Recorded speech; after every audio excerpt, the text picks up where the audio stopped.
देखिए, कल्पना सोरेन जी को भी अच्छे से पता है कि झारखंड के इतिहास की सबसे करप्ट सरकार का पटाक्षेप होने वाला है। हेमंत सरकार जाने वाली है। और जहां तक एज कंट्रोवर्सी की बात है, तो ये तो मुख्यमंत्री जी ने खुद शुरू किया। इनके अगर आप शपथ पत्र के पहले लाइन को देखेंगे 2019 में जो इन्होंने किया था, I Hemant Soren do solemnly affirm under oath, यानी मैं शपथ लेकर कहता हूं कि मेरी उम्र 42 वर्ष है। और 5 वर्ष के बाद फिर से कहते हैं, I Hemant Soren do solemnly affirm under oath that I am 49 years old. यानी 5 वर्षों में मुख्यमंत्री जी की उम्र जो है वो 7 वर्ष बढ़ गई। अब आइंस्टाइन की थ्योरी ऑफ रिलेटिविटी को भी नए नजरिए से देखना होगा कि कैसे किसी व्यक्ति की उम्र जो है वो 5 वर्ष में 7 वर्ष बढ़ जाती है। मुख्यमंत्री जी ने गलत बयानी की है, गलत तथ्यों को दिया है अंडर ओथ। ये कॉग्निजेबल ऑफेंस है, इलेक्शन मैल प्रैक्टिसेस में आता है। लेकिन हम अभी भी चाहते हैं कि मुख्यमंत्री जी से हमारा राजनीतिक मुकाबला हो, क्योंकि बरहेट जो उनका होम कॉन्स्टिट्यूंसी है, वहां ऐसी स्थितियां हैं कि वहीं से इनके हार के साथ झारखंड के सबसे करप्ट सरकार के पतन की शुरुआत होगी। लेकिन मुख्यमंत्री जी ने दिखा दिया कि झारखंड में जो खनन घोटाला, कोयला घोटाला, बालू घोटाला, लोहा घोटाला, ट्रांसफर पोस्टिंग घोटाला के बाद अब आयु घोटाला भी हो गया। देखिए, झारखंड मुक्ति मोर्चा सरकार के ताबूत पर अंतिम कील साबित होगा हमारे लोकप्रिय माननीय प्रधानमंत्री जी, गृह मंत्री और बड़े नेताओं का दौरा। और ऐसे भी प्रधानमंत्री जी विश्व के सबसे ताकतवर और लोकप्रिय नेता माने जाते हैं। तो जहां उनकी सभाएं होती हैं, सिर्फ उस स्तर नहीं बल्कि आसपास के पूरे राज्य में, अगल बगल के राज्यों में भी इसका राजनीतिक प्रभाव पड़ता है।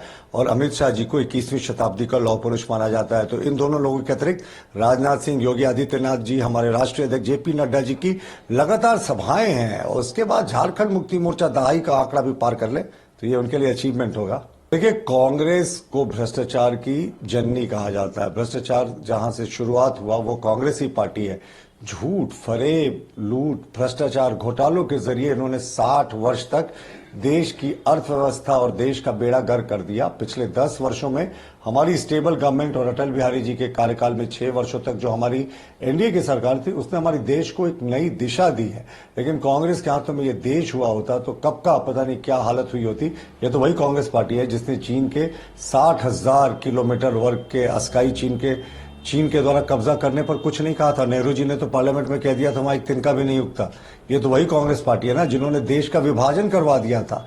तो कांग्रेस पार्टी का पूरा राजनीति है झूठ, फरेब, भ्रष्टाचार, घोटाले और स्कैम्स पर आधारित है।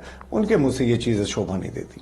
Well, my reply to Kalpana Soren ma'am would be, we didn't start the fire, ma'am. It was started by your husband, the Honorable Chief Minister Hemant Soren, who in 2019 under oath swore that he was 42 years old in front of a magistrate. And again, the Chief Minister in 2024 swore under oath in front of a magistrate again that he is 49 years old. So, Madam, your husband is proving Einstein's relativity theory and is giving him a totally new meaning. See, in 5 years, how can a person age 7 years? That was started by Hemant Soren himself. So this government has been accused of scandals in every nook and corner that you look at. Be it stone scam, coal scam, iron scam, transfer posting scam, land scam, and now this is the age scam. So Hemant Soren government has totally run this state on lies and deceit for 5 years, and even during his dying political days, it has again resorted to lies and deceit as far as Chief Minister's age is concerned.